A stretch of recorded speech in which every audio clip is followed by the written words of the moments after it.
Say it's a pleasure to be here with two deserved award winners. I love the fact that on my right is the beginning of Porsche as a true manufacturer. We had that funny little move from 52 hand-built cars in Gmünd, Austria, to real manufacturing in Stuttgart, where Ferry Porsche proved that he was a real entrepreneur. And Cam and the team at RoadScholars did an amazing job at bringing this car back, found in a hayfield in Hastings, Oklahoma.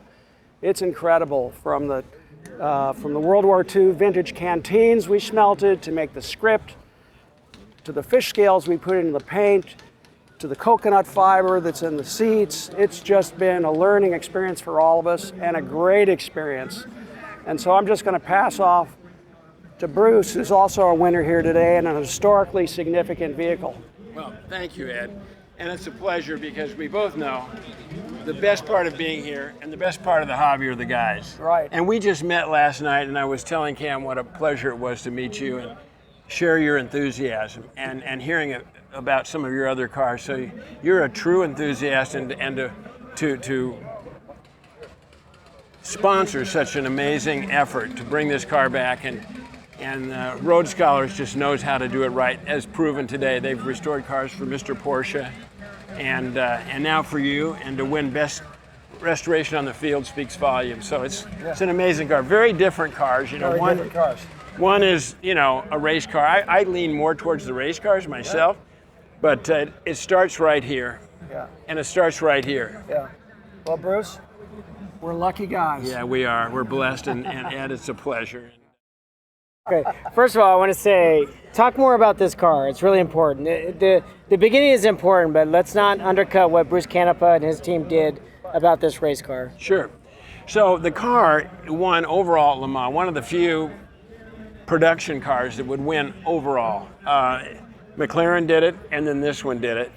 And it was driven by three very capable drivers, the Whittington brothers, and I think they're pretty famous Yes. entrepreneurs. Great story. Great story. And Klaus Ludwig, and the car is a Kremer K3. It's kind of not the final, but it's the penultimate, 935. From this, they went into some of the tube frame cars, but this is a real Porsche tub, and are basically an RS in wolf's clothing. Yes, absolutely. So the fact that they won overall is very important. And this car was never damaged, which is pretty incredible, because you look down the row of cars, and these were weapons, These were used to the end of the world, and, to repair a front end or wing or something like that was just part of the game. This particular car, when the Whittingtons were being sent away for a little relaxation, R&R, Yeah. They donated the car to the Indy Speedway Museum, and it sat there for 30 years in their vault. Right. And I was able to acquire the car from them. I had a very important Indy car, one of their most significant winners, and so we did a bit of a transaction.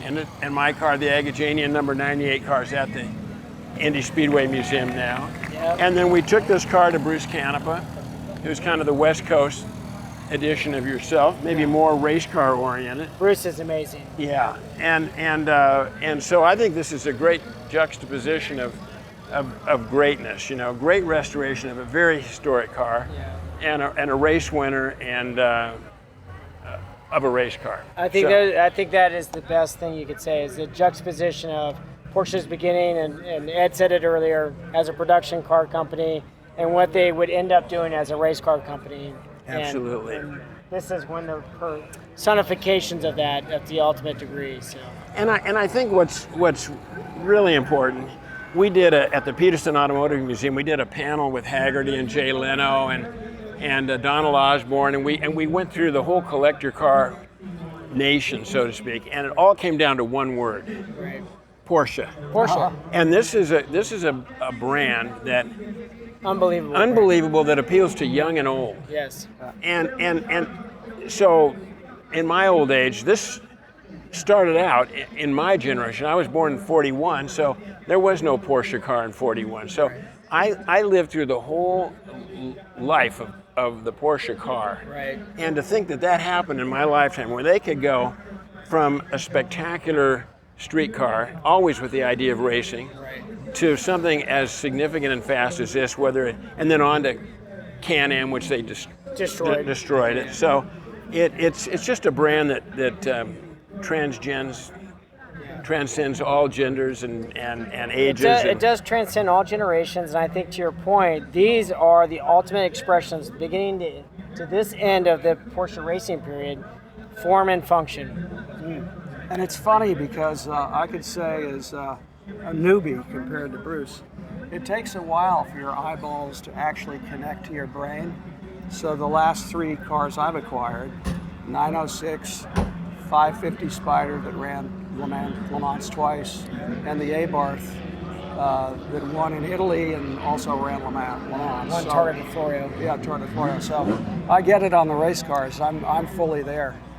And all you have to do is hear one of these start up, and you say, I want one actually. Well, they made a few of them, so that is a possibility. And I'd love to see you have one, because you obviously appreciate the performance cars. But it's very special to be here with both of you. Yeah. And Thank you. Agreed. Thank you both as ambassadors to our hobby, and for both of your patronage, allowing people like myself and Bruce Canepa to do what we do. It means you support families in an industry. So thank you both from that standpoint. Well, and thank you for bringing these cars back so magnificently. Thank you.